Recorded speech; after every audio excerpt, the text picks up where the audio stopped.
Yes.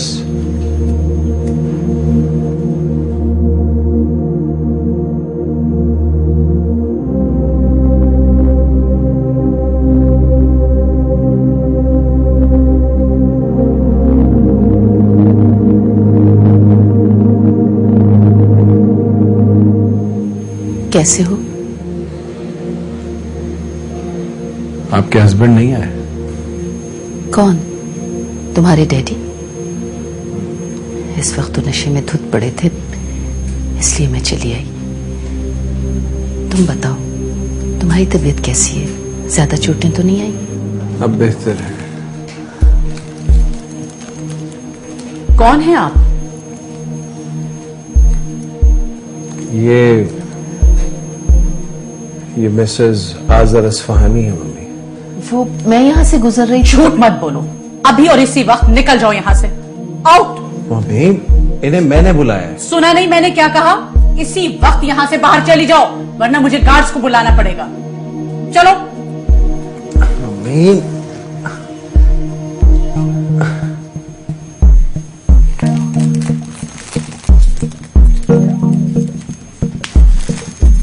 मैं फिर आ जाऊंगी, अपना ख्याल रखना। तुम यहाँ दोबारा फिर नहीं आओगी, समझी तुम? निकलो यहाँ से। मम्मी मेरी क्या जरूरत है अपने से कमतर लोगों को मुंह लगाने की? एक मामूली औरत इस तरह तुम्हारे कमरे में घुसी चली आई जैसे वो औरत इस काबिल नहीं है कि तुम उससे मुंह लगाओ। वो औरत इस काबिल है क्योंकि वो उस आदमी की बीवी है मम्मी, जिसे आप कभी चाहती थी, जो कभी आपका शौहर था और जो शायद मेरा बाप है। सिर्फ नाम का बाप है, सिर्फ नाम का। और तुम उसे किस लिए इतनी अहमियत दे रहे हो? उसने जिंदगी में कभी तुम्हारे ऊपर एक रुपया तक तो खर्च किया नहीं। ठीक कह रही हैं मम्मी, आप बिल्कुल ठीक कह रही हैं। जो जितने ज्यादा रुपए खर्च कर सकता है वो उतने ही तो रिश्ते खरीद सकता है, और आपने तो बहुत रुपया खर्च किया है, तभी आप ये बात बोल रही हैं। तुम मेरी इंसल्ट कर रहे हो। आप मुझे जिंदगी और रिश्तों की खरीदो फरोख्त में इस्तेमाल कर रही हैं मम्मी। मैं मां हूं तुम्हारी। क्या नहीं किया मैंने तुम्हारे लिए? क्या नहीं सहा? और तुम मुझे ये सिला दे रहे हो? गलत कह रही हैं आप, गलत कह रही हैं आप मम्मी। आपने सिर्फ मुझे इसलिए संभाल के रखा कि पापा साहब की वो जायदाद जो मेरे नाम लिखी जा चुकी है उससे आप महरूम नहीं होना चाहती थी, और मेरे बाप को भी टिश्यू पेपर की तरह इसलिए फेंक दिया कि उसके पास कुछ बचा नहीं था। आप अभी भी डरती हैं, आप अभी भी डरती हैं मम्मी कि कहीं आपसे मेरे कीमती वजूद को छीन न लिया जाए। आपने सिर्फ अपने फायदे के लिए मुझे कैद कर रखा, सिर्फ अपने फायदे के लिए। एक सोने की चिड़िया की तरह। सिफात, सिफात, क्या हुआ सिफात? सिर्फ एक सोने की सिफात, चिड़िया की। मैं डॉक्टर को बुलाती हूँ। कोई जरूरत नहीं है किसी को बुलाने की अपने मम्मी, को संभालो सिफात। किसी को बुलाने की जरूरत नहीं है।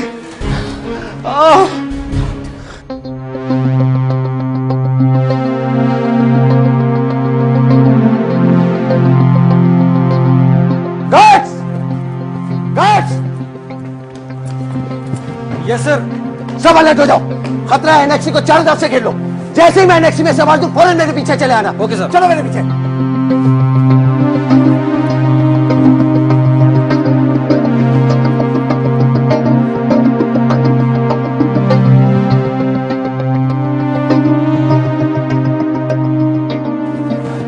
कुत्ते कमीने, क्या समझता तू? क्या समझता तू? बच जाएगा हमसे? हाँ? जानता नहीं है कौन लोग हैं हम? क्या कुछ कर सकते हैं तेरा? तुझे तो इस घर के कुत्ते ही तेरी बोटियां नोच नोच के खत्म कर देंगे। पूरी पाकिस्तानी सीना ढूंढती फिरेगी तुझे। तुझे इतनी हिम्मत हुई कैसे? बता, तुझे इतनी हिम्मत हुई कैसे? हाँ? देखें, आपको गलतफहमी हुई है। चलो बकवास करता मेरे सामने। करण, करण छोड़ दो इसे। क्या हो गया तुम्हें? करण बेटा, आप चुप रहिए, आप चुप रहिए। ये सब आपकी साजिश पर हुआ है, ये सब आपकी साजिश पर हुआ है। लेकिन बहुत ज्यादती कर रहे हैं आप। आपको जो कुछ कहना है मुझे कहिए।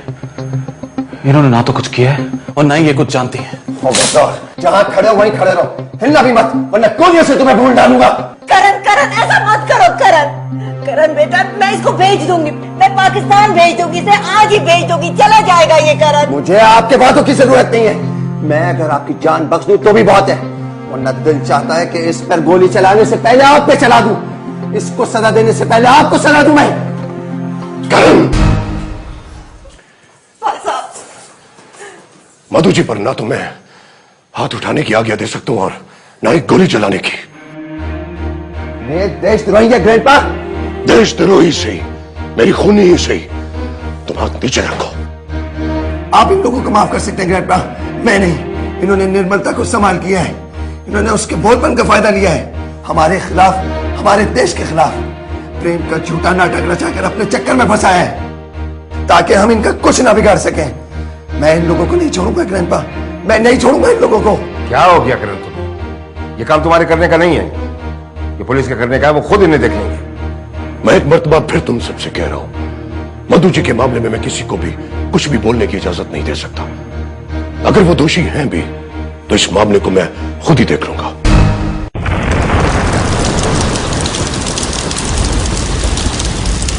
मुझे कुछ ज्यादा मालूम नहीं। करण भैया बंदूक लेकर आए और पहरेदारों को अनेक्सी की तरफ जाने को कहा और उन्हें कहा कि घेराव कर लें, और वो बंदूक लेकर अनेक्सी की तरफ गए। जी खतरे की बात लगती है मुझे। खुद जाके नहीं, आप न जाए बिटिया, बिटिया आप न जाए बिटिया। हेलो, रास्ता दीजिए मुझे, मैं बहुत जल्दी में हूँ। अगर मैं रास्ता ना दूं, यही रोके रखूं जीवन भर के लिए? फिर किसी समय बात कर लीजिएगा, अभी मैं बहुत जल्दी में हूँ। बातें तो होती रहेंगी, आखिर जीवन भर का साथ है ना। अभी नजर भर कर देखना चाहता हूँ। मैं अभी नहीं रुक सकती, हट जाइए मेरे रास्ते से प्लीज, मैं बहुत जल्दी में हूँ। अरे इस नफरत और मोहब्बत की करण छोड़ो इसे, बस करो। क्या बीच कोई दीवार नहीं? बस करो, छोड़ दो इसे, छोड़ दो इसे, छोड़ दो इसे। अगर इसे कुछ हो गया मैं किसी को नहीं छोड़ूंगी। खबरदार अगर तुम मेरे और इसके बीच में आई, मैं तुम्हें भी जान से मार दूंगा। मार दो मुझे, कर दो खून मेरा, चलाओ गोली। इससे पहले मुझ पर गोली चलेगी। इसका तो कोई दोष नहीं है, दोषी तो मैं हूं। प्रेम तो मैंने इससे किया था, विनती तो मैं करती रही हूं कि मुझे अपना ले। ये तो बार बार इनकार करता रहा है, बार बार धिक्कारता रहा है मुझे। बस बस बहुत हो चुका। खबरदार जो इसके आगे एक लफ्ज भी कहा, वरना करण से पहले मैं खुद तुम्हारा गला घोंट दूंगा। तो घोंट दीजिए ना गला, क्यों छोड़ दिया मुझे? मैं भी नहीं जीना चाहती, बहुत थक गई हूं मैं, बहुत थक गई हूं मैं। आप खड़े इसकी बकवास सुन रहे पिताजी, एक शब्द की भी नहीं है ये। क्या कर रहे हैं आप लोग, क्या कर रहे हैं आप लोग? जो बदनामी वैसे ना हो पाई, आपके हाथों होकर ही रहेगी। घर में मेहमान रुके हुए हैं, विवाह की खुशियों में मगन है, वो तो ये भी नहीं जानते कि यहाँ हमारी इज्जत की चिता को अग्नि दी जा रही है। इसके खून से हाथ रंग कर क्या मिलेगा तुझे? कलंक का टीका तो तेरी बहन के माथे लगेगा ना। जो बात मैंने अपने मन के भीतर छुपा रखी है वो तो खुल जाएगी ना। बोल, धो सकेगा उस दाग को तू? बता। इस समय इसकी जान लेने के बजाय अपने परिवार की इज्जत को बचा ले, कुछ भी करके, कैसे भी अपने परिवार की मान मर्यादा को मिट्टी में मिलने से बचा ले कर। ग्रैंडपा, इन सबको समझाइए ग्रैंडपा, प्रेम ही तो किया है ना मैंने, और उसकी इतनी बड़ी सजा। अगर मेरा इसके साथ विवाह नहीं हो सकता तो मैं किसी के साथ विवाह नहीं करूंगी, कभी नहीं करूंगी। मैं गौतम के साथ शादी नहीं करना चाहती ग्रैंडपा। आपने वचन दिया था ना मुझे कि आप वही कुछ करेंगे जिसमें मेरी खुशी होगी। अशोक, इस कथा को अभी यहीं रहने दीजिए। पहले इस घर को बदनामी से बचाइए, उसके बाद वही कीजिएगा जो आपको करना है। फिलहाल इसे पुलिस के हवाले कर दो, पुलिस खुद ही इसे देख लेगी। वो कल बात इससे सारी हकीकत हमारे गार्ड्स भी लेंगे ग्रैंडपा, भून डालेंगे इसे यहीं, और किसी को कानों कान खबर भी नहीं होगी। निर्मल का विवाह हो जाने के बाद सोच समझ के इसे पुलिस के हवाले करेंगे। पुलिस दुश्मन की जासूसी के केस में खुद ही इसे फांसी के फंदे तक पहुंचा के छोड़ेगी। कहानी जो भी होगी ग्रैंडपा, आप ही इसके साथ दफन हो जाएगी। अगर इसे कुछ हुआ, अगर इसे इससे ज्यादा जरा सा भी नुकसान पहुंचा, बहुत बुरा होगा।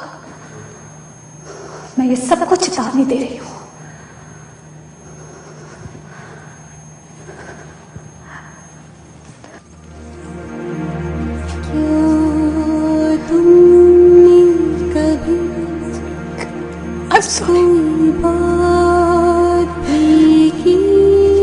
ये सब मेरी वजह से हुआ।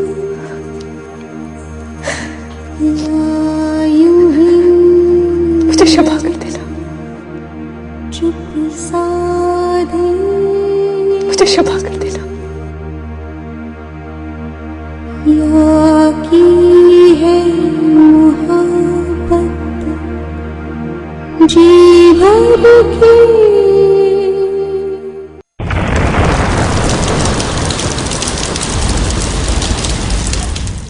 मुझे तो कोई बहुत ही खतरे वाली बात महसूस हो रही है। हवेली को अंदर से गार्ड्स ने घेरा हुआ है। वो तो ऐसे घरों में इस तरह की सिचुएशंस तो पैदा होती रहती हैं, और फिर जहाँ कोई बड़े लीडर्स रह रहे हों वो जगह वैसे ही सेंसिटिव हो जाती है, और अगर जरा भी किसी को शक हो जाए तो कोई भी बड़ा एक्शन लिया जा सकता है। मगर माम, मैं खिड़की में खड़ी देख रही थी, घर के सारे लोग एनेक्सी की तरफ जा रहे थे। एनेक्सी की तरफ? वहां ऐसी क्या बात हो सकती है? वहां तो मधु मौसी और रेहान रहते हैं। ओह माय गॉड, क्या हुआ? मोहम्मडीन हैं ये लोग। तो एक्सट्रीमिस्ट होते हैं इनमें से बहुत से लोग। आप कहना क्या चाहते? आई डोंट नो, मुझे डर है कि ये लोग कहीं किसी मुश्किल में न फंस गए हों। कहीं उस लड़के ने किसी को होस्टेस तो नहीं बना लिया? विक्रम, अगर सचमुच ऐसा हुआ तो क्या होगा? काम डाउन पूजा, काम डाउन। मैं जाके देखता हूँ। प्लीज गौतम, तुम प्लीज वहां मत जाना। बिल्कुल पूजा ठीक कह रही है गौतम, हमें इस मामले से अलग ही रहना चाहिए है। पिताजी, ऐसा कैसे हो सकता है कि इस घर के लोग मुसीबत में और हम? जरूरी नहीं है गौतम कि हम जैसा सोच रहे हैं वैसा ही हो। वो तो मैं भी सोच रहा हूं। रेहान टेररिस्ट हो ही नहीं सकता। वो तो प्रेम की मिट्टी से गूंदा हुआ इंसान लगता है। ऐसे ही होते हैं ये लोग, बज़ाहिर प्रेम की मिट्टी से गुंदे हुए। और अगर कोई और बात भी है तब भी घर वालों की मर्जी के बगैर उनके बीच में बोलना अच्छा नहीं लगता। बेहतर इसी में है कि हम लोग खामोशी से इंतजार करें। मगर मुझे तो लगता है ये जो भी बात है उसी मामले की कड़ी है जो इस घर में पिछले कई दिनों से चल रहा है। मतलब? कुछ नहीं, खाम खास सुशील का वहम है ये। आप जो कह रहे हैं बिल्कुल ठीक कह रहे हैं, हमें बस जरा खामोशी से इंतजार करना चाहिए।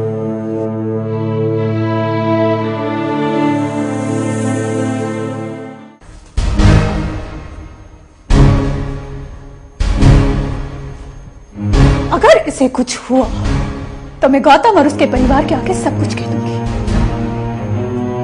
मुझे कोई फर्क नहीं पड़ता अगर वो लोग ये शादी तोड़ के लौट जाए। मैं ये शादी ग्रैंडपा की इच्छा के अनुसार कर रही थी, केवल ग्रैंडपा की खुशी के लिए। अब जब ग्रैंडपा ही मुझे नहीं पहचान रहे तो मुझे इस शादी के टूटने से कोई फर्क नहीं पड़ता। अगर इसे किसी भी किस्म का नुकसान पहुंचा तो मैं पूरी दुनिया के सामने चिल्ला चिल्ला कर सारा सच बता दूंगी। चाहे मेरा गौतम के साथ विवाह क्यों ना हो जाए, मैं विवाह के बाद भी बोल सकती हूँ। चाहे अंत कुछ भी हो, लेकिन अगर आप लोग चाहते हैं कि मैं चुपचाप गौतम के साथ शादी कर लूं और किसी को कुछ भी खबर ना हो, तो आप लोगों को मुझे एक वचन देना होगा। इसके साथ कोई अन्याय नहीं होगा, इस पर कोई हाथ नहीं उठाएगा। मेरे विवाह तक ये रूपा हवेली में एक खास मेहमान की तरह रहेगा और मेरी नजरों के सामने रहेगा, ताकि मेरा मन शांत रहे कि ये सुरक्षित है। और मेरी विदाई के साथ ही इसे पूरी सुरक्षित के साथ पाकिस्तान भेज दिया जाएगा। और अगर ये पाकिस्तान ठीक से पहुंच गया तो मेरा और गौतम का रिश्ता जुड़ा रहेगा।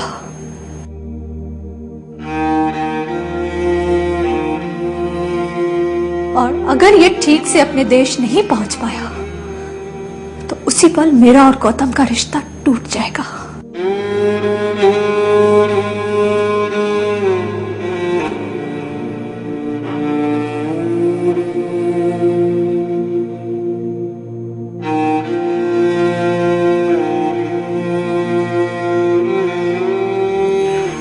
हमें स्वीकार है।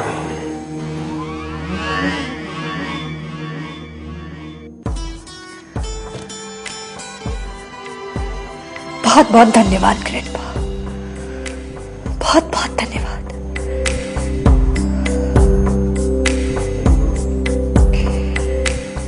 बहुत बहुत धन्यवाद भैया।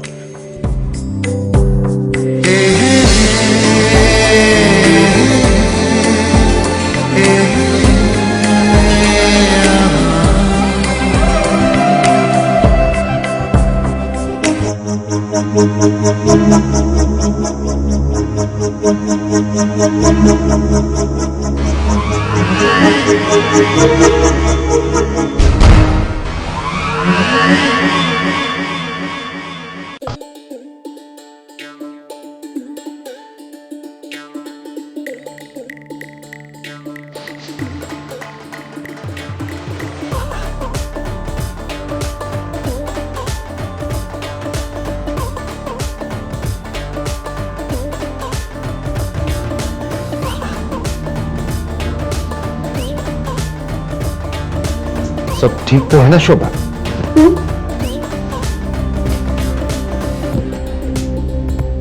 मुझसे कुछ कहा आपने? हाँ, निर्मल ठीक तो है ना? पता नहीं, ठीक ही होगी। वो चुप है, यही बहुत है। मेरा मतलब है उसने कहा तो नहीं किसी के सामने कुछ? घर में इतने सारे लोग मौजूद हैं इस वक्त। क्या कहेगी वो? किस लिए कहेगी? हर बात तो मानी है उसकी, सारी शर्तें तो पूरी की हैं। वो क्यों कहने लगी आखिर? और वो कहाँ है? कौन? रेहान? हाँ। मजे से आजादी के साथ एनेक्सी में बैठा होगा। आपकी बेटी ने तो शर्त लगा दी है ना कि शादी के मंडप में जाने से पहले वो उससे मिलेगी, और मंडप में भी वो उसी के साथ जाएगी।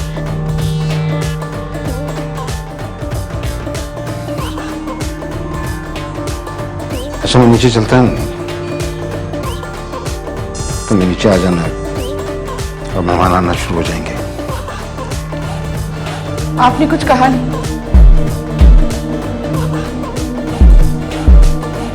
क्या कह सकता हूँ? क्या कहना चाहिए मुझे?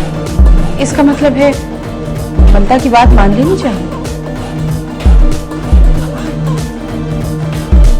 और कुछ हम कर भी नहीं सकते हैं शोभा। वो इस वक्त गहरी खाई के किनारे खड़ी है और हर पल आत्महत्या करने के लिए तैयार है। उसकी नजरें हमारी तरफ नहीं देख रही, खाई की पाताल पे खड़ी है। शोभा, हमारी जरा सी भी सख्ती उसकी आत्महत्या का कारण बन जाएगी।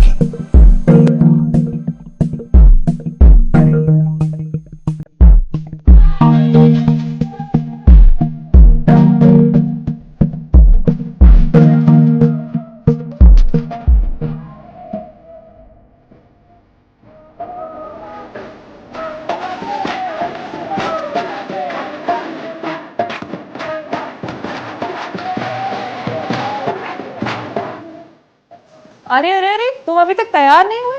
चलो उठो, जल्दी से तैयार हो जाओ। नीचे सब मेहमान बेचैन हो रहे दूल्हा को देखने के लिए। इस तरह तैयार नहीं होऊंगा मैं। मेरी एक शर्त है।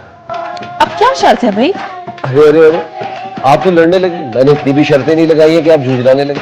आई एम सॉरी, थक गई हूँ ना। इतने शॉर्ट नोटिस पर सगाई को विवाह में चेंज करना कोई आसान बात तो नहीं है ना। इस बात पे तो मन करता है कि आपको देवी बनाकर आपकी पूजा की जाए। महान हो देवी जी, महान हो। आपने इतने शॉर्ट नोटिस में मेरा जीवन सफल कर दिया। जय हो देवी जी, जय। अच्छा बस, तैयार हो जाओ जल्दी से। मेरी शर्त तो सुन लीजिए। अच्छा कहो, क्या शर्त है? मैं मंडप पर जाने से पहले एक बार उसे देखना चाहता हूं। क्या मतलब? इसकी क्या जरूरत है? तुम ही तो देखोगे अब उसे। तुम्हारे लिए तो सज संवर रही है वो। यही तो देखना चाहता हूं, यही तो देखना चाहता हूं कि वो मेरे लिए किस तरह तैयार हो रही है, मुझ तक पहुंचने के लिए कितनी बेकल हो रही है वो। मैं वक्त से पहले पहुंचकर उसे हैरान कर देना चाहता हूं। पागल हो गए हो तुम तो। जी हाँ, आपकी ननन के इश्क में, वरना हम भी आदमी बड़े काम के थे।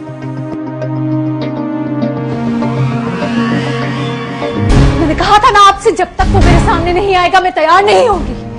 क्या फायदा है निर्मल, क्या फायदा है?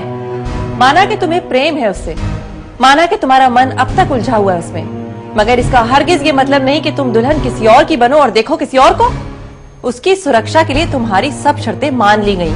क्या ये बहुत नहीं? अच्छा, बहुत बहुत धन्यवाद कि वो सुरक्षित है आप लोगों के हाथों में, वरना आप लोग तो इतने महान है कि एक पल में उसके टुकड़े टुकड़े कर सकते थे। पर दया आ गई मुझ पर, बेटी हूं ना इस घर की, पर मैं आप लोगों पर विश्वास कैसे करूं? आप भी लोगों में से उन्हें जानती हूं सबको, इसलिए मैं आप लोगों पर विश्वास नहीं कर सकती।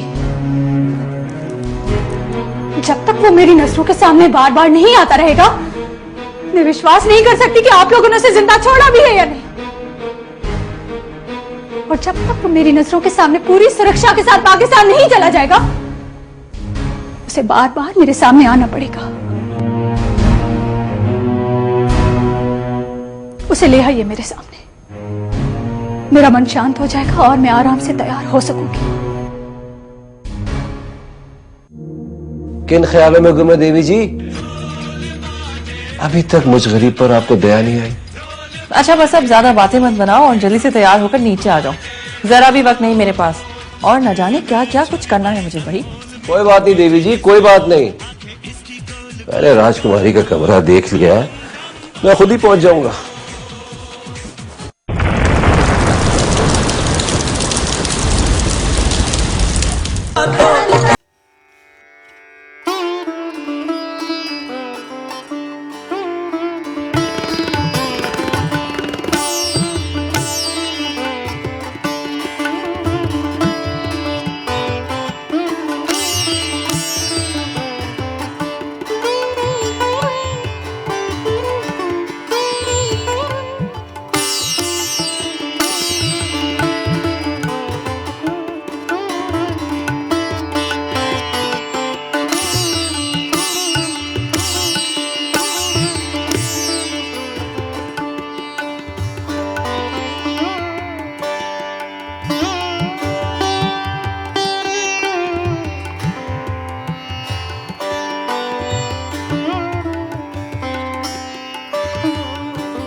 मुन्नू खाला, फरहत, निगहत, छोटे भैया और हैदर।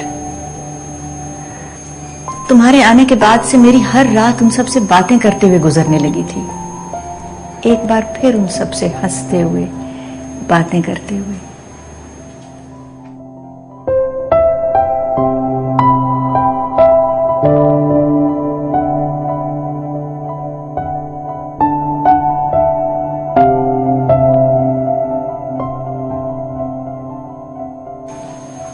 मैं भी जब आया था तो मुझे ऐसे लगा था जैसे मुझे एक मां मिल गई, हालांकि मेरी मां है मगर वो आप जैसी नहीं है। तुम अभी तक तैयार नहीं हुए, वैसे ही उजड़े खड़े हो। माना कि तुम्हारा मन बहुत दुखी है इस वक्त, पर इसका यह मतलब नहीं कि सारी दुनिया के सामने गम का ढंडोरा पीटो और एक नाकाम प्रेमी का रूप धारण करो। जी, जल्दी से तैयार हो जाओ। जो कुछ तुम करना चाह रहे थे उसका समय आ गया है। अब अनजान क्यों खड़े हो? क्या मतलब? अब ज्यादा बनो मत। उसने दुल्हन बनने से इनकार कर दिया है। जब तक तुम उसके सामने नहीं जाओगे और उसे ये यकीन नहीं हो जाएगा कि उसके भाई ने तुम्हें जिंदा छोड़ दिया है, जबकि उसके भाई के सर पर अब भी तुम्हारा फोन सवार है। बड़ी मुश्किल से रोका हुआ है उसे। आप कहना क्या चाहती हैं? आपको जो हुक्म देना है वो दे दीजिए। बताइए क्या हुक्म है? तैयार हो जाओ। निर्मल को शक्ल दिखानी है तुम्हें। मैं तुम्हें लेने आई हूं। तो चलिए, इसमें तैयार होने की क्या जरूरत है? इस हुलिये में ले जाऊं तुम्हें, ताकि दुनिया वालों को वैसे शक ना हो तो तुम्हारा हुलिया देखकर हो जाए। तैयार हो जाओ जाकर, ताकि लुटेरे नहीं मेहमान लगो। मैं जाने का रास्ता खाली करके आती हूँ। तब तक तुम जरा ढंग के कपड़े पहन लो।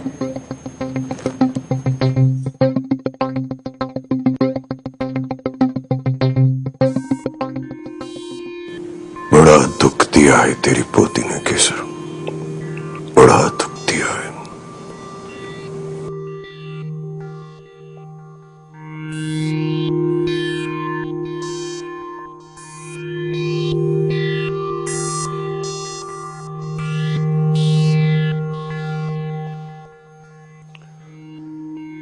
उस लड़के को तो मैं फांसी पे चढ़ा देता, अगर मुझे निर्मलता के भविष्य का ध्यान न आया होता। क्या कहेगा संसार जो ये बात खुल गई होती? क्या कहते लोग कि ये थे रूपा हवेली के नियम और संस्कार? क्या ये थी ठाकुर रविंदर सिंह की देशभक्ति? नर्क में झोंक दिया है तेरी पोती ने हमें केसर। समझो, नर्क में झोंक दिया है उसने हमें। तू ही बता, किस तरह उस पाकिस्तानी मुसलमान छोकरे को माफ कर दूं मैं? किस तरह बगैर हिसाब किताब किए छोड़ दूं उसे मैं? किस तरह? किस तरह?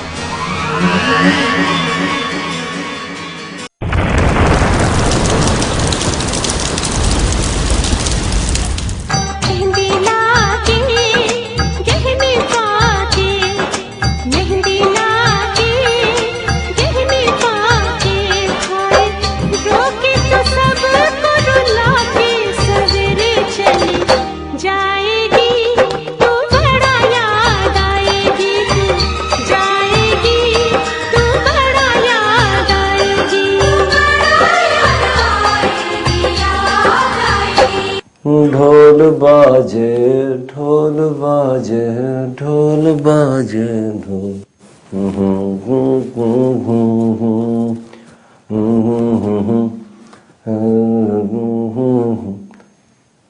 हाँ भाभी, कैसा लग रहा है तुम्हारा देवर? इस सवाल का जवाब तो मैं तुम्हें कल दूंगी। क्यों भाई? कल तक तो ये दूल्हा पुराना हो जाएगा। क्योंकि कल तुम्हें भी पता चल जाएगा कि तुम्हारा दूल्हा बनना कैसा रहा है। अच्छा, तो अभी तक नाराज हो? हम मान भी जाओ ना भाभी। अब अपने लाडले देवर को आशीर्वाद भी दो। अरे बस बस, मेरी तो भगवान से प्रार्थना है, जो तुम्हें जीवन में चाहिए वो तुम्हें दे, सुख शांति दे। God bless you. यही विनती थी मेरी कि तुम मुझे आशीर्वाद दो। माँ कब से तुम्हें नीचे बुला रही है? भाई जाओ। और लड़कियों, तुम सब की सब यहाँ घुसी बैठी हो। चलो शाबाश, सब नीचे चलो। भाभी, मुझे आपसे बात करनी है।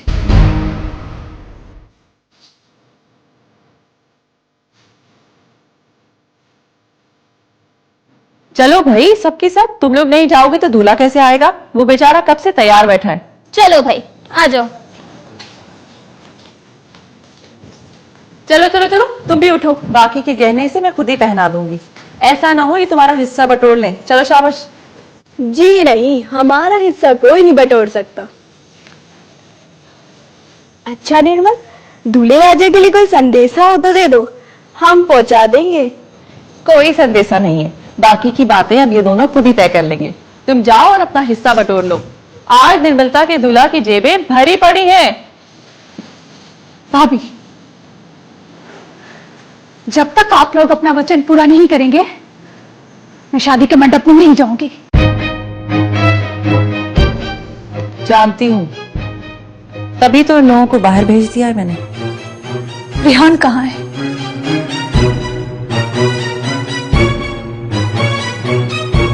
रिहान कहाँ है भाभी?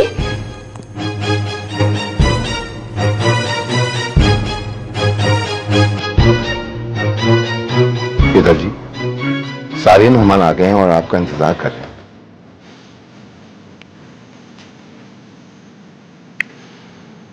आ रहा हूं।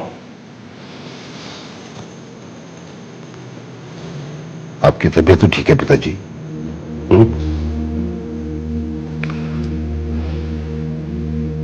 तुमने उस पाकिस्तानी लड़के के जाने का बंदोबस्त कर दिया? जी पिताजी, कल सुबह की फ्लाइट से वो चला जाएगा।